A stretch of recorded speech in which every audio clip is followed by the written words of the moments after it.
The NGOs from Jaintia Hills, which included JSU, JYF, JSM, EJNC, Sanjuk Wahet Chnong, Jaintia and Sanjuk Wahet Chnong Jawai, under the umbrella of Jaintia Coordination Committee for Reservation Policy, JCCRP, yesterday held a meeting on the reservation policy and the roster system. The JCCRP chairman, Jersom Shilla, informed that after the state government failed to review the reservation policy and implementation of the roster system, not from this year, but since 1972, and this would affect the Khasi and the Jaintia community in the near future. The meeting decided to organize a sit-in protest on May 29th at Jawai and on May 31st at Clariat and June 2nd at Amlarem to demand from the government to review the reservation policy and to start implementing the roster system from 2023 onwards.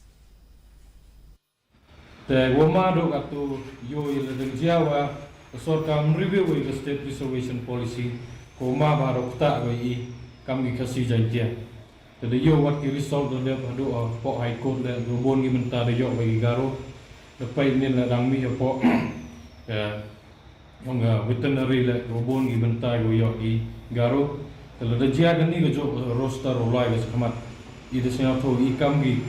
kon verilom Jaintia Khasi Jaintia ro go bi la man go chakta ha